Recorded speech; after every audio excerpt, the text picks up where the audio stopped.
I was going to ask you, the question directly was going to be about the art of the interview and about how wrestling's changed a lot in the ring, but even the art of the interview has changed dramatically. And I know when I look back at the older tapes, the things that always amazed me was how powerful the interviews were and how they meant something.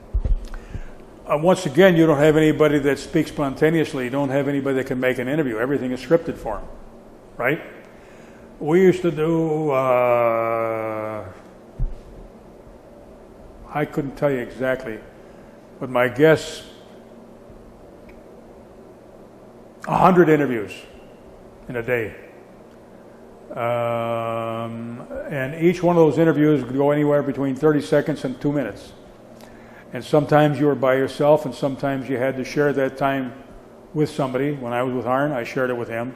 When I was with Gene, I did it all. Or you might have to share it with another team. But everybody spoke off the cuff. There was no what the hell is this screen thing? With the teleprompter. Yeah, you didn't have a damn thing. You just spoke extemporaneously. Is that the word? Just off the top of your head. Give me a subject. The only thing I used to do is they'd say, okay, you got Wahoo and Paul Jones Tuesday in Raleigh, or the 22nd in Raleigh, or you've got Thunderbolt Patterson in Greensboro on Saturday, or whatever it might be. And that's it.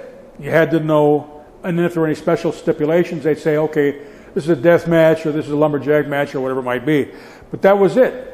So you just went, boom, boom, boom, boom, boom, you did your interview. When you got done, said, okay, the next one is you got this guy and that guy, and you did your interview, and you just kept on going, boom, boom, boom, boom, boom, boom, boom, boom, boom. And you might have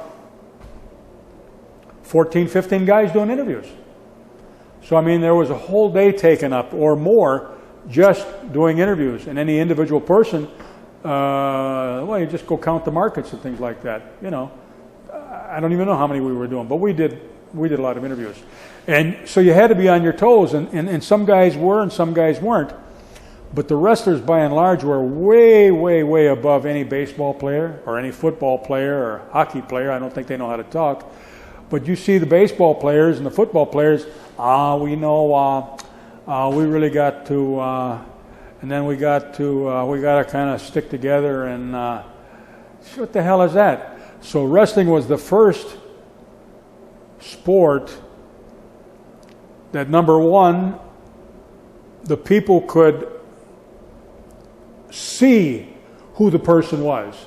I mean, even today, if somebody came from the New York Giants and took his helmet off and took his jersey off and he was walking around, yeah, if he was 400 pounds, you might guess he was a football player, but you might not. And if he was 170 pounds, you wouldn't know what the hell he was doing. But the wrestler, he already was showing his ass. He had his tights on, and that was it. And you saw his face up close. So you could identify that wrestler. Boom. Did you know what Johnny Unitas looked like? Hell, shit, Johnny Unitas. I remember the name. And I do know who he is, or did know who he was, and I did recognize him. But by and large, I couldn't even name any players on the Falcons today. That's not good, bad, or indifferent. It's just that I don't know. And I see a number and associate it maybe with something. But the wrestling was just unique because it got that close-up picture. And when you went to the matches, you got to see that guy. And he didn't just have a number in a shirt that was 4 miles away and you're up in the nosebleed section. You got to go right down and get right next to him. And you could punch him. You could kick him. You could stab him. Pretty thrilling, I guess, for some people. Go ahead.